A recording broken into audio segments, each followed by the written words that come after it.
नमस्कार दोस्तों, बांझपन निवारण के एक और वीडियो में आप सबका मैं डॉक्टर राजकुमार मध्य प्रदेश से बहुत बहुत स्वागत करता हूं।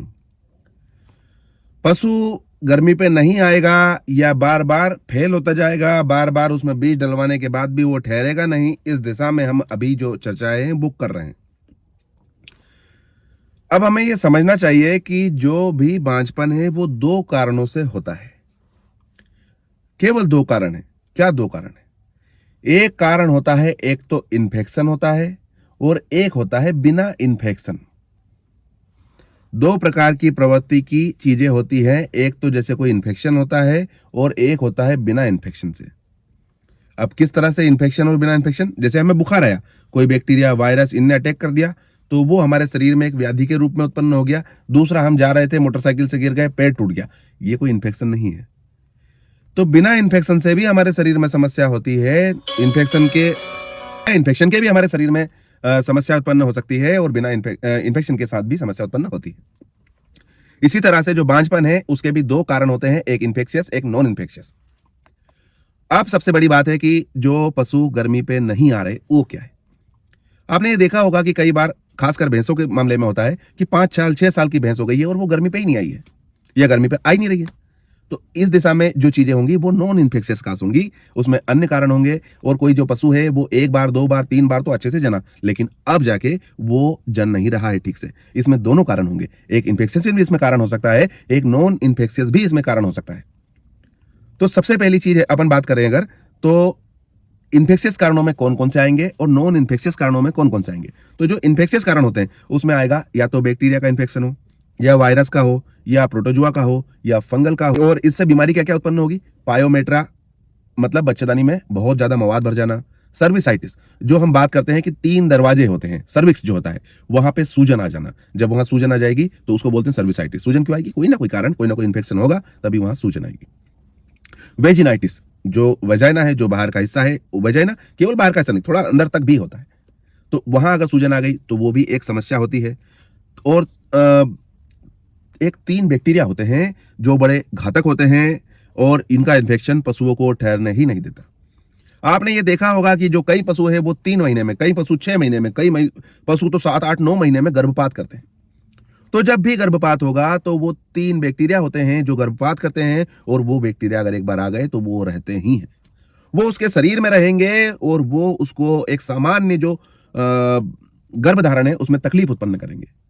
वो बैक्टीरिया का नाम है ट्राइकोमोनास, विब्रियोसिस और ब्रुसेल्ला। ब्रुसेल्ला का तो आजकल टीका भी हो रहा है।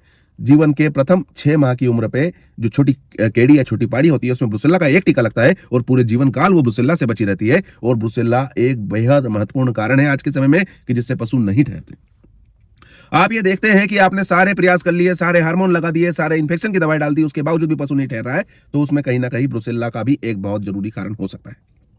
तो जो छोटी बच्ची होती हैं उनमें 6 महीने की उम्र में आपको ब्रुसेल्ला का टीका लगवाना ही चाहिए। बड़े जो डॉक्टर हैं उनसे ये टीका 6 महीने की उम्र पे लगवा लें, पूरे जीवन काल वो ब्रुसेल्ला से बचा रहेगा। दूसरी चीज है, जो 3 महीने पे बच्चा गिराता है वो होता है ट्राइकोमोनास का इन्फेक्शन। जो 6 महीने की उम्र पे बच्चा गिराता है उसको बोलते हैं विब्रियो का इन्फेक्शन। ये एक बैक्टीरियाज होते हैं और ये इन्फेक्शियस काज होते हैं जिनके कारण बच्चा गिरता है, और केवल बच्चा गिरने तक सीमित नहीं रहता है, इनका इन्फेक्शन लंबे समय तक रहता है। और जब तक इनका इन्फेक्शन रहेगा तब तक जो पशु है वो ठहरेगा नहीं, वो बांझपन की समस्या से ग्रस्त रहेगा। अब कारण आता है नॉन इन्फेक्शियस कारण। ये तो हो गए इन्फेक्शियस कारण, बैक्टीरिया, वायरस, प्रोटोजुआ, फंगल और बहुत सारी चीजें। दूसरी चीज होती है नॉन इन्फेक्शियस। इसमें कोई बैक्टीरिया का इन्वॉल्वमेंट नहीं है, कोई वायरस नहीं है, कोई प्रोटोजुअन नहीं है, लेकिन बिना उसके भी तो पशु गर्मी पे नहीं आएंगे, या आएंगे तो रिपीट होंगे। इसका जो कारण है उसमें आते हैं, सबसे पहली जो चीज आती है वो है न्यूट्रिशन।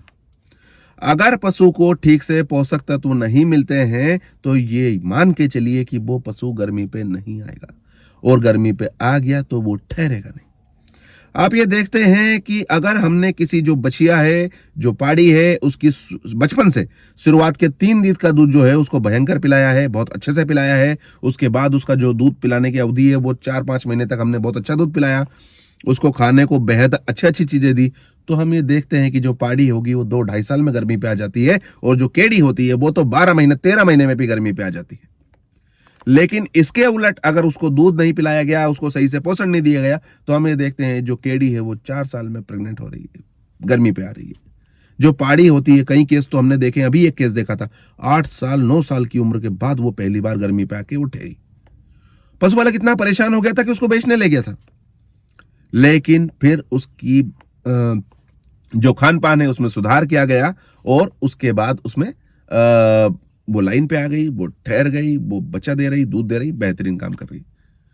तो ये मान के चलें कि पोषण, न्यूट्रिशन एक बहुत महत्वपूर्ण हिस्सा है, इसका ध्यान रखना चाहिए। अगर सही से अच्छा पोषण किया तो समय पे गर्मी पा जाएगा। आप ये मान के चलिए जब शरीर की वृद्धि एक लेवल पे हो जाएगी तभी वो शरीर अपना कार्य करेगा। सबसे पहले जो शरीर होता है वो काम करता है हमारे अंदर के जो ऐसे अंग है जिनको ऊर्जा जाएगी, जिनके बिना हमारा शरीर का जीवन ही संभव नहीं है।